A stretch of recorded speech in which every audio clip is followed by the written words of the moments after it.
드디어 바벨탑입니다. 사실 바벨성과 탑이죠. 바벨성과 탑을 우리가 보게 됩니다. 누가 바벨성과 탑을 건설했나? 누가 이런 나쁜 짓을 했나? 우리는 좀 관심이 생깁니다. 우리 2절에 보면 그들이 동방으로 옮기다가 신할 평지를 만나 거기 거류하며 라고 합니다. 한글은 그들이라고 하는데 영어는 그냥 people로 나옵니다. people. 근데 이들이 누구일까요? 이 그들은 누구입니까? 누가 바벨 성과 이 탑을 건설했는가입니다. 당연히 모든 그 당시 모든 세상에 있는 모든 사람들이, 온 땅의 모든 사람들이 다 거기에 모여서 성읍과 탑을 건설한 것은 불가능합니다.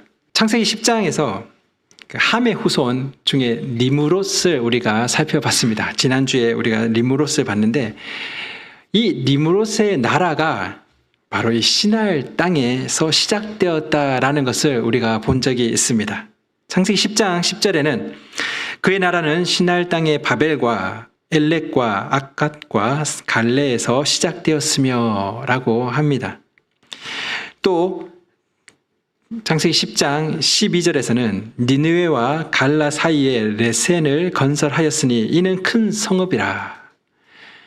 시날 땅을 그의 나라로 삼고 또 큰 성읍을 건설한 그 인물로 니므롯이 언급된 것을 보게 됩니다. 그래서 함의 후손인 이 니므롯과 이 바벨탑 사건을 연관시키는 것은 아주 자연스러운 것 같습니다. 또 용사라는 그런 용사됨을 이야기하기도 합니다. 큰 용사라고 합니다. 그리고 큰 성읍도 건설했죠. 바벨이라는 것과도 연결됩니다. 그래서 이렇게 잘 연결이 되는 것이죠. 그래서 함의 후손 니므롯 사람들이 벌인 일이다라고 그렇게 보기도 합니다. 아니면 또 이렇게 보기도 합니다. 창세기 10장에 보면 10장에서 그 셈의 후손이 있습니다. 셈의 후손 중에서 욕단이라는 그 이름이 등장합니다. 그 욕단이 등장하는데 그때 벨렉이라는 그 같은 벨렉도 있고 욕단도 있죠. 네, 그 벨렉이 이름이 나누어졌다라고 지난주에 우리가 이야기를 했습니다. 그 벨렉 말고 다른 아들이 있었는데 그 아들의 이름이 욕단입니다. 이 욕단이 이 함의 후손과 함께 바벨탑을 건설하는데 동참했다. 이렇게 보는 견해도 있습니다. 그때 땅이 나눠졌다 하니까 벨렉은 셈 편에 섰고 이 욕단은 함의 편에 니므롯과 함께 바벨론을 건설했다. 바벨 성을 건설했다. 이렇게 보는 것이죠. 그런데 바벨 사건, 이 바벨 사건을 단순한 특정한 어떤 민족 아니면 어떤 나라에서 벌인 일이라고 그렇게 생각하는 것보다 오히려 대표성을 띠고 있는 대표적인 그런 사건으로 보는 것이 더 타당한 듯 합니다. 어떤 한 민족, 한 나라가 그렇게 범죄했다라는 그런 내용보다는 온 인류가 하나님 앞에서 범죄한 모습을 대표하는 사건으로 기록하고 있다라는 것이죠. 셈과 야벳의 후손들은 그렇게 하나님께 반역하지 않았다. 함의 후손이 그랬다. 그런 것을 지금 창세기 저자가 말하려고 하는 것 같지는 않습니다. 그들도 하나님을 거부하고 하나님께 대항하는 그런 세상을 동일하게 살고 있었던 것이죠. 니므롯의 용사됨과 큰 성읍을 아마도 동경하면서 살았지 않았을까 합니다.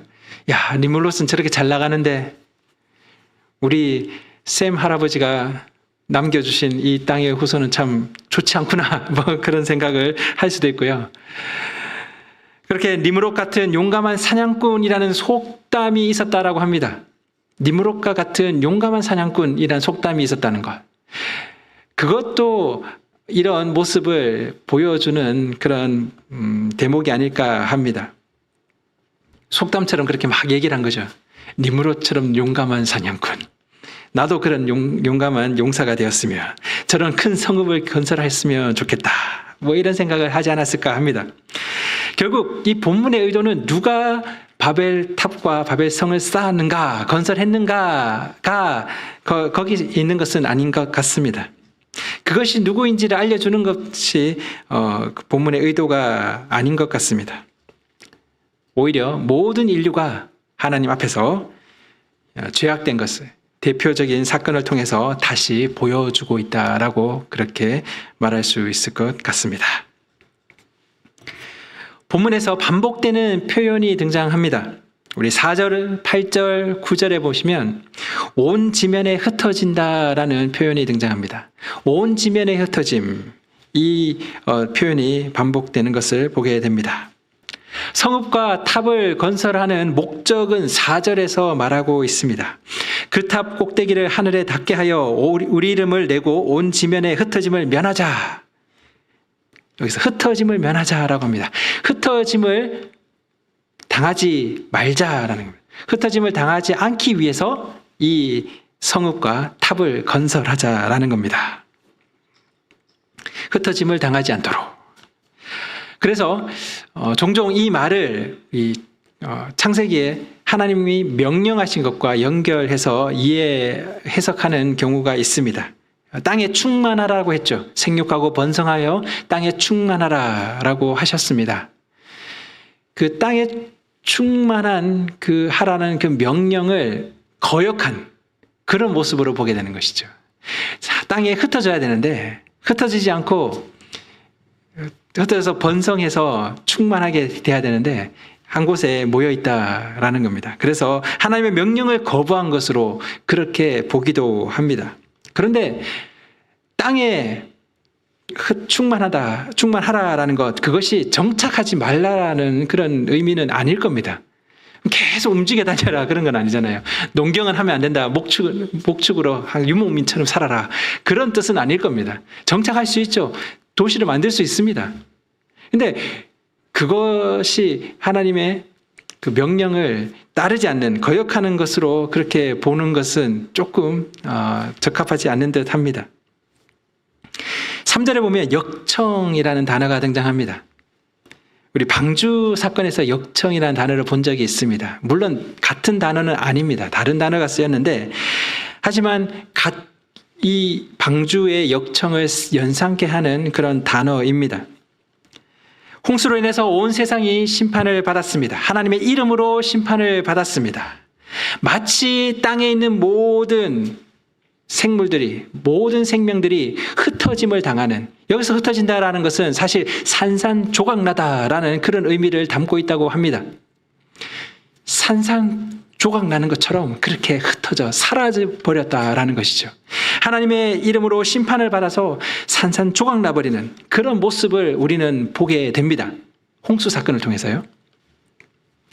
그것을 생각해 본다면 흩어짐을 면하자라는 것은 어떻게 보면 하나님의 심판을 면하자라는 뜻으로 볼 수도 있을 것 같습니다.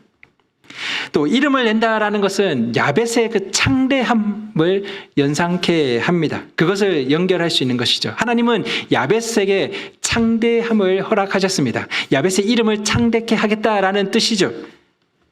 하나님의 장막 가운데 그 창대함을 우리는 그려볼 수 있습니다. 그런데 여기서는 그것과 견주어서 자신들의 이름을 내는 것, 즉 자신들의 창대함을 꿈꾸고 노력하는 모습을 또 우리는 상상해 볼 수 있습니다. 결국 방주를 만들었던 그 기술, 첨단 기술이겠죠.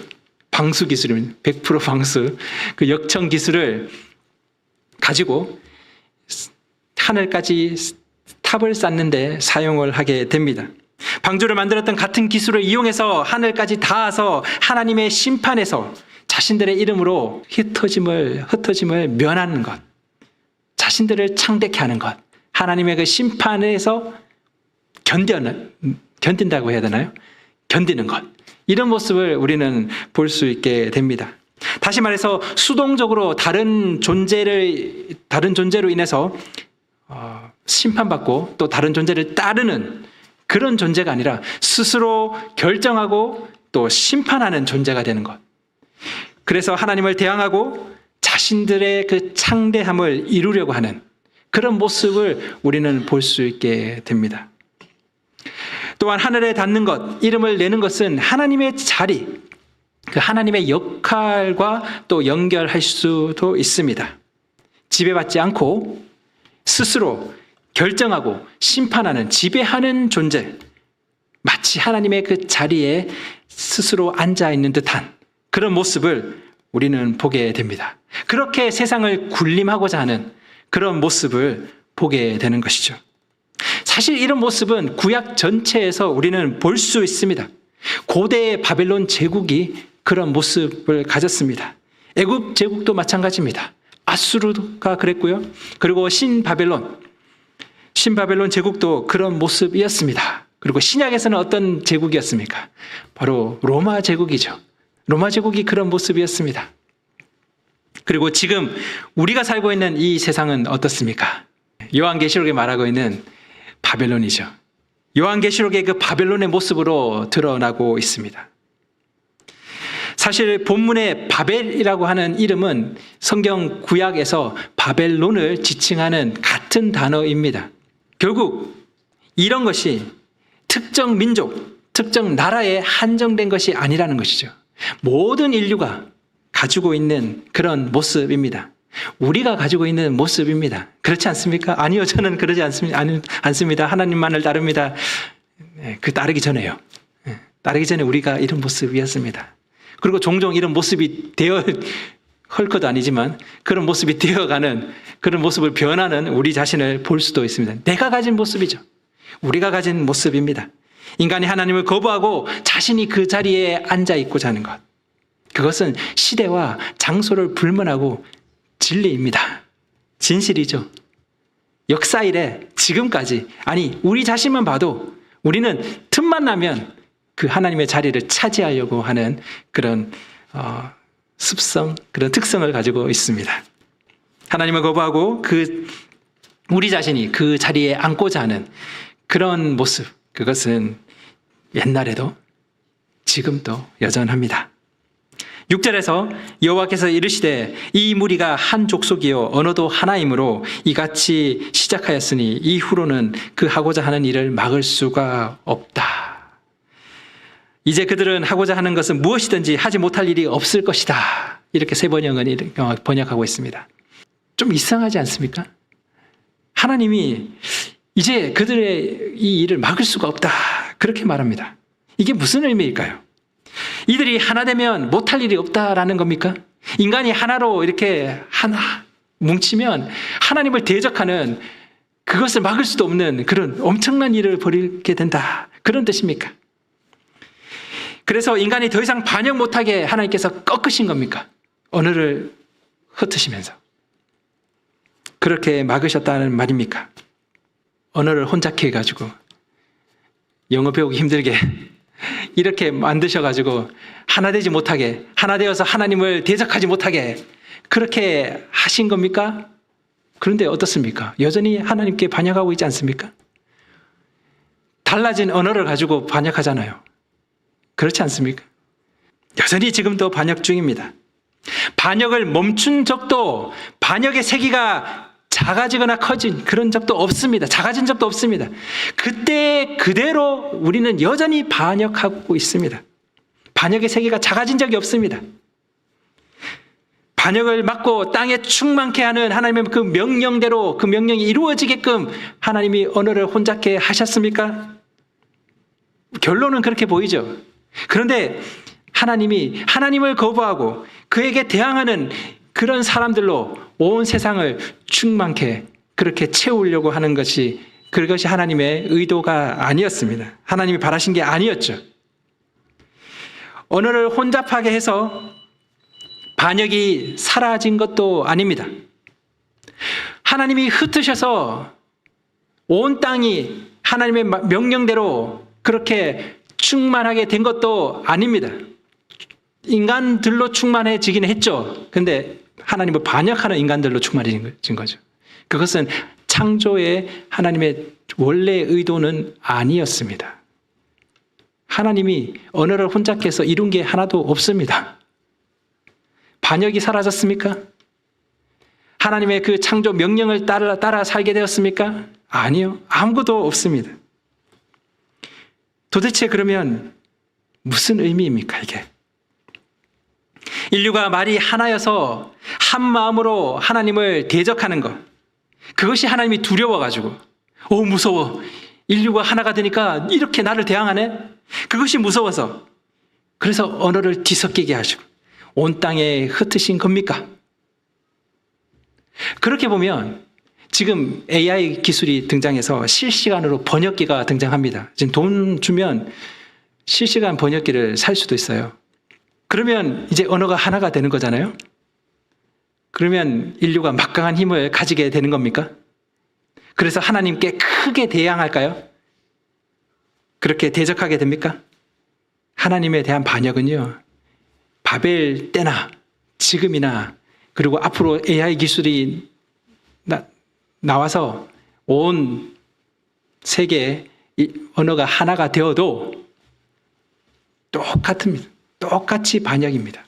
똑같은 세계로 반역하고 있는 것이죠. 언어가 달라도 끊임없이 인류는 하나님께 대항해 왔습니다. 오늘 본문의 1절에서는 하나라는 단어가 등장합니다. 온 땅의 언어가 하나요, 말이 하나였더라. 그리고 9절에서는 뒤섞인 언어, 혼잡게 된 언어, 그리고 흩어짐이라는 그런 표현이 등장합니다. 이것을 통해서 본다면 우리가 이렇게 설명할 수 있습니다. 하나됨이 깨어져서 뒤섞이고 혼잡해지고 흩어졌다. 이렇게 보는 것이죠. 하나님을 거부하고 대항하고 또 반역한 인류의 모습을 우리는 보게 됩니다. 하나님을 위해서, 하나님을 향해서 하나 되는 모습으로 온 땅에 충만케 되어야 되는 것, 그것이 창조의 원래의 목적인데 하나님을 대적하고 반역하는데 하나가 되는 겁니다. 하나가 되었던 것이죠. 언어, 민족, 시대를 막론하고 갈라져서 시기하고 다투는 것이 인류입니다. 그런데도 그렇게 다투다가도 욕망과 이익을 위해서는 완전히 하나 되는 게 또 인류이기도 합니다. 그것이 인간이죠. 그래서 전쟁을 벌이기도 하고 서로 그렇게 싸웁니다. 다른 언어를 사용하는 것, 소통에 어려움이 있죠. 저희도 답답합니다. 제대로 소통이 안 돼서 서로 이해하지 못하는 부분이 있습니다. 이런 불편함이 있죠. 흩어짐을 당했습니다. 근데 이것은 하나님을 떠나서, 하나님을 버리고 떠난, 그래서 서로 하나 되지 못하고 다투는, 경쟁하고 전쟁하고 쟁취하고 착취하는 그런 세상을 암시하는 그런 모습으로 우리는 볼 수 있습니다. 하나님이 그런 세상을 만드셨다라는 것이 아니고요. 우리가 하나님께 대항해서 그 처벌을 당했다, 그런 말도 아닙니다. 한 마음으로 하나님을 대적함으로써 일어난 일입니다. 선악과를 따먹고 하나님 같이 되려고 했던 이들이 만난 에덴 밖의 세상과 동일한 부분입니다. 하나님께 대항해서 처벌받았다, 그런 것도 또 더 크게 반역하지 못하게 막으셨다, 그런 의미도 아닙니다. 신에게 대들었다가 얻어맞았다, 그런 의미도 아닙니다. 그래서 다시는 대들지 마라, 그런, 대들면은 이제 외계인 언어가 나타나는, 그래서 번역 자체가 안 되는 이런 얘기가 아닌 것이죠. 하나님을 거부해서 에덴을 떠난 세상을 살게 되었습니다. 그것과 동일하게 하나님을 대항할 때, 그 하나님을 대항할 때 말고는 하나 되지 못하는 그런 갈등과 전쟁, 투쟁의 세상에 살게 되었다라는 것. 우리 인류가 그런 세상을 살게 되었다라는 것을 보여주는 것이죠. 하나님을 대항해서, 하나님을 거부해서 벌어진 일입니다. 그 결과라는 것이죠. 욕망과 죄악으로 산산조각난 세상입니다. 바벨론 성이 그것이죠. 그 세상에서 사람들은 여전히 더 높이 쌓아 올려서 흩어짐을 면하고 창대케 되려고만 애쓰는 것입니다. 계속 하나님의 자리를 차지하려고만 하는 것이죠. 본문은 언어가 나뉘어진 것의 그 기원을 알려주기 위해서 기록된 것이 아닙니다. 하나님께 대항해서 그 처벌로 언어가 나뉘어졌습니다 라는 것을 알려주려는 것이 주된 의도가 아니라는 것이죠. 에덴에서 일어난 일과 오늘 본문을 비교하면 유사점이 많이 있습니다. 동방의 에덴 동산이라고 하죠. 오늘 보면 동쪽에서 동방으로부터 옮기다가 이렇게 되어 있습니다.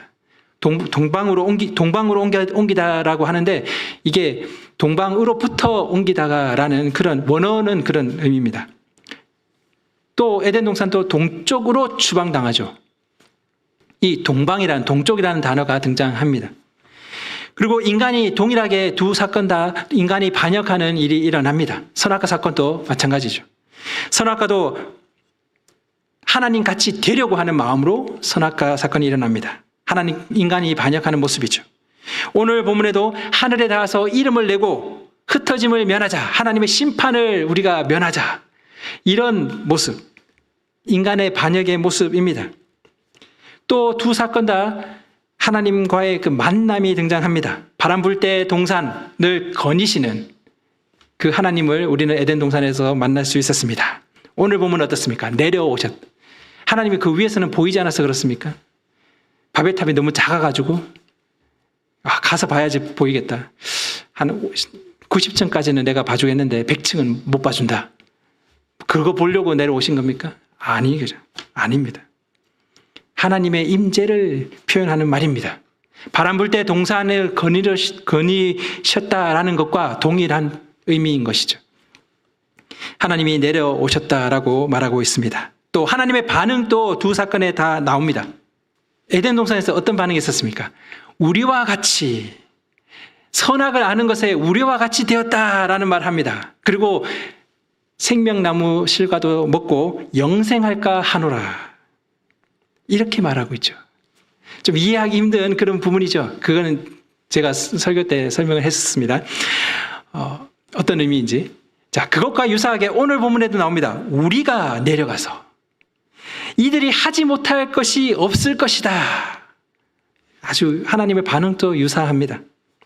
그리고 결과도 있습니다. 수고와 고통을 받게 되죠. 에덴 동산을 떠난 에덴 밖의 세상을 살게 됩니다. 또 오늘 본문에서도 그 결과로 언어가 혼잡해지는 그런 세상을 우리는 살게 됩니다. 에덴에서 추방당하죠. 그리고 세상으로 흩어져 버립니다. 이름을 낼 수 없게 되는 상황이 발생하는 것이죠. 하나님의 심판을 피할 수 없는 그런 존재가 되어 버립니다. 아주 유사한 부분을 볼 수 있습니다. 결국 바벨 사건은 선악과 사건과 더불어서 또 다른 하나님을 거부한 대표적인 그런 사건이 되는 것이죠. 그 대표적인 사건으로 기록하고 있습니다. 그 결과 서로 흩어지는, 하나 될 수 없는, 서로 죽이고 죽는 관계가 되었음을 보게 됩니다. 하나님의 처벌로 그런 것이 아니고 하나님의 버림으로써 우리에게 주어진 결과라는 겁니다. 우리는 이런 존재가 되었다라는 것이죠. 오직 하나님을 대항해서 반역하고 하나님을 저항할 때만 인류는 하나가 됩니다. 흥미로운 점은 우리가 읽진 않았지만 이 바벨 사건 이후에 셈의 족보가 다시 등장합니다. 다음 주에 우리가 살펴보겠지만 셈의 족보가 다시 시작되는 것이죠. 셈의 족보는 이러합니다. 셈이 누구를 낳고 이렇게 시작합니다. 다시 이어지는 것이죠. 에덴 동산 추방 후의 모습을 우리가 한번 기억해 봤으면 좋겠습니다. 하나님은 저주와 그 죽음을 말했죠. 그런데 어떻게 되었습니까? 하나님을 떠난 결과로 저주와 죽음의 세상을 살게 되었습니다. 하지만 아담, 셋, 에녹, 노아, 이것을 보면서 그 이어지는 이야기를 우리는 봅니다. 그 이야기를 통해서 하나님은 무엇을 말씀해 주십니까? 하나님이 계속 이어가는 생명을 우리가 찾을 수 있었습니다. 그 육체적인 생명 말고요. 하나님이 회복하려는, 그 완전히 회복하려고 하는 그 생명의 회복, 그 이야기가 계속 이어지는 것을 우리는 보게 됩니다. 홍수 이후에 다시 시작한 이 인류는 선악과를 먹었던 것과 동일한 모습을 보여줍니다. 하나님과 같이 되고자 했던 그때와 동일합니다. 하나님께 다다라서 하나님의 심판을 면하자. 하나님의 심판받는 존재가 아니고 내가 심판하는, 내가 세상을 군림하는 존재가 되자. 똑같은 모습을 보일 뿐입니다. 에덴에서 추방당한 것처럼 그들을 온 지변에 흩으셨습니다.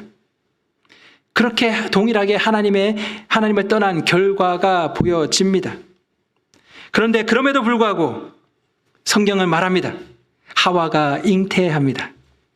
셋의 계보가 등장했습니다.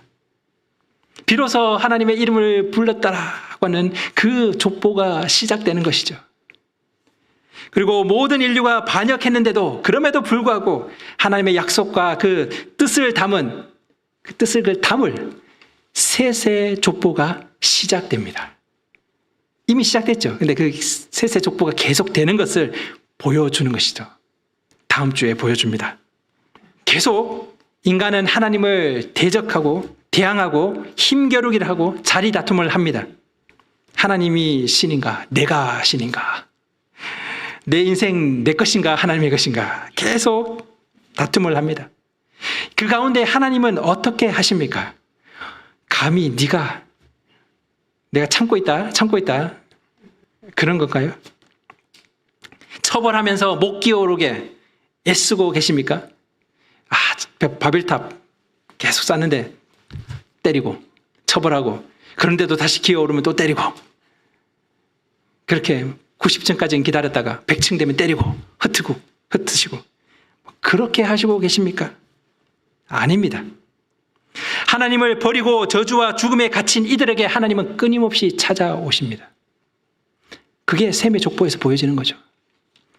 그게 아담의 족보에 보여졌던 겁니다.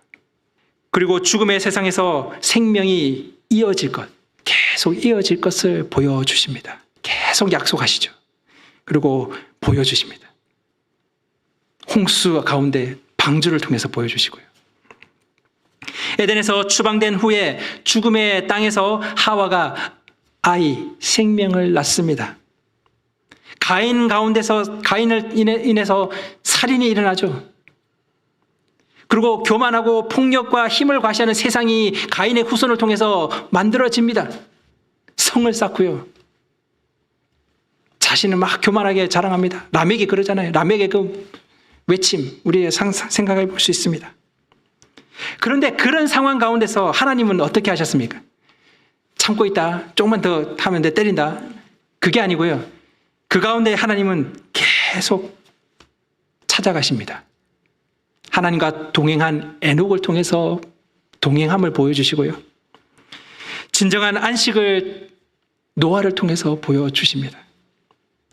또다시 한마음이 되어서 선악과 앞에서 아담과 하와가 한마음이 된 것처럼 또다시 한마음이 되어서 하나님을 대적합니다. 하나님을 대항합니다. 그래서 하나님이 치십니까? 아니요. 그럼에도 불구하고 셈의 계보를 계속 이어가게 하십니다. 셈의 계보를 통해서 하나님의 계획을 이어가십니다. 그 셈의 족보의 마지막 인물이 누구냐면 바로 아브라함입니다. 그 아브라함이 등장하는 것이죠. 예수님께서 부활하신 후에 오순절이 되었습니다. 성령이 제자들에게 임했습니다. 그리고 어떤 일이 일어났습니까? 방언을 하죠. 각 나라의 언어로 하나님의 크신 일을 말하게 됩니다. 하나님의 크신 일을 각 나라의 언어로 말하는 일이 일어납니다. 그것이 무엇을 의미합니까? 비록 제한적이고 일시적이었지만 그곳은 온 땅이 하나요, 온 언어가 하나인 그런 순간이 되었던 것입니다. 결국 하나님을 거부해서 갈라지고 찢겨진 세상은 궁극적으로 그리스도로 인해서 성령을 통해서 다시 하나 되는 것을 보여주는 것이죠. 오순절 사건이 그것을 보여줍니다. 그리고 그날에 완전한 회복이 있을 것을 우리로 소망케 하는 것이죠. 하나님의 그 자리를 차지한 우리의 욕망과 그 죄악, 그것은 우리의 삶을 찢어버렸습니다. 우리 세상을 찢어버렸죠. 세상을 갈라지게 했습니다. 세상을 무너지게 했죠. 경상도 방언으로 말하면 세상을 째버리는 거죠. 그렇게 세상을 망가뜨려 버렸습니다. 우리의 욕망과 죄악이 그렇게 만든 거죠. 그 찢겨진 삶으로, 그 찢겨진 세상으로, 그 째진 세상 가운데로 끊임없이 들어오셔서, 끊임없이 내려오셔서 자신을 알리시는 분이 하나님이십니다. 그 하나님의 약속을 계속 이어가시는 것이죠. 그 하나님을 우리가 만날 수 있기를 소망합니다. 기도하겠습니다.